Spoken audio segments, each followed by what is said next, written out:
அமெரிக்க முன்னாள் அதிபர் ஜோ பைடனை அதிபர் டொனால்ட் ட்ரம்ப் கைது செய்ய உத்தரவிடுவாரோ என்ற கேள்வி எழுந்துள்ளது. அவர் மற்றும் அவர் மகனின் சமீபத்திய பேச்சுகள் இந்த விவாதத்தை எழுப்பியுள்ளன. பொதுவாக அமெரிக்க அதிபர்கள் அவர்கள் ஆட்சி காலத்தில் கடைசியில் யாரையாவது மன்னிக்கலாம். அதாவது அவர்கள் செய்த குற்றங்களிலிருந்து மன்னிப்பு வழங்கி செல்லலாம். சமயங்களில் செய்யாத குற்றங்களையும் செய்திருக்க வாய்ப்புள்ள குற்றங்களையும் குறிப்பிட்டு மொத்தமாக தண்டிக்கலாம். இதன் மூலம் அதிபர்கள் வழக்கிலிருந்து தப்பிக்க முடியும். அதே போல அதிபர்களுக்கு நெருக்கமானவர்கள் வழக்கிலிருந்து தப்பிக்க முடியும்.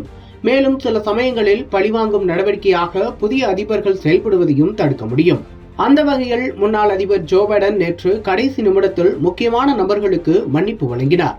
தனது குடும்ப உறுப்பினர்கள் ஜனவரி 6 நடந்த கேபிட்டல் கட்டிட தாக்குதல் விசாரணை குழுவின் உறுப்பினர்கள் இவர்கள்தான் ட்ரம்புக்கு எதிராக விசாரணை செய்து குற்றவாளி என்றனர். இதனால் ட்ரம்ப் மீது வழக்கு போடப்பட்டது குறிப்பிடத்தக்கது.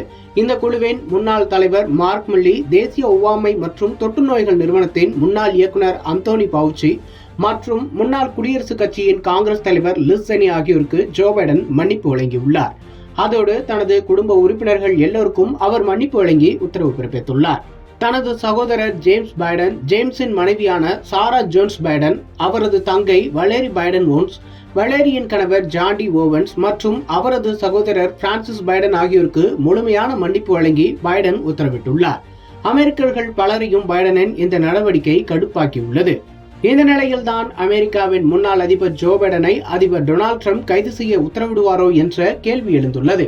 அவர் மற்றும் அவர் மகனின் சமீபத்திய பேச்சுகள் தான் இந்த விவாதத்தை எழுப்பியுள்ளன. எல்லோரையும் மன்னித்தீர்கள், ஆனால் உங்களை மன்னிக்க மறந்துவிட்டீர்களா என்று ட்ரம்ப் பைடனை எச்சரித்துள்ளார். அதோடு பைடன் காதில் இதே விஷயத்தை ட்ரம்ப் மகன் கூறியதாகவும் கூறப்படுகிறது. இதை கேட்டு பைடன் முகம் மாறியதாகவும் கூறப்படுகிறது. இப்படிப்பட்ட நிலையில்தான் பைடன் மகன் ஹண்டர் பைடன் மீதான வழக்கில் பொய்யான சாட்சி கூறியதாக புகார் வைக்கப்பட்ட 51 உளவு அதிகாரிகளின் பியூஸை புடுங்கியிருக்கிறார் டொனால்ட் ட்ரம்ப்.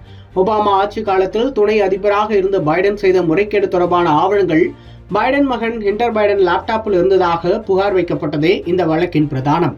இந்த லேப்டாப் மர்ம நபர் ஒருவர் மூலம் அமெரிக்க ஊடகங்களுக்கு வழங்கப்பட அதிலிருந்த பல தகவல்கள் கசிந்தன. முதல் விஷயம், உக்ரைன் நாட்டுடன் அரசியல் ரீதியாக பைடன் தவறான ஒப்பந்தங்களை செய்தார், நிறைய பிசினஸ் டீலிங்கை செய்தார், இதன் மூலம் அதிகாரத்தை பயன்படுத்தி ஊழல் செய்தார் என்பது புகார்.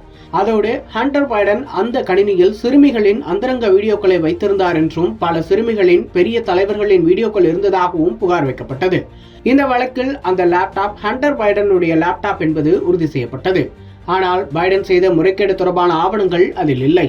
அதோடு பைடன் அதிபராக இருந்த சமயத்திலேயே இந்த வழக்கு விசாரணை 2024 நடந்தது. இதில் அவர் விடுதலை செய்யப்பட்டார். அதன் பின் ஜோ பைடன் தனது மகனை அதிபர் அதிகாரத்தை பயன்படுத்தி மன்னித்தார்.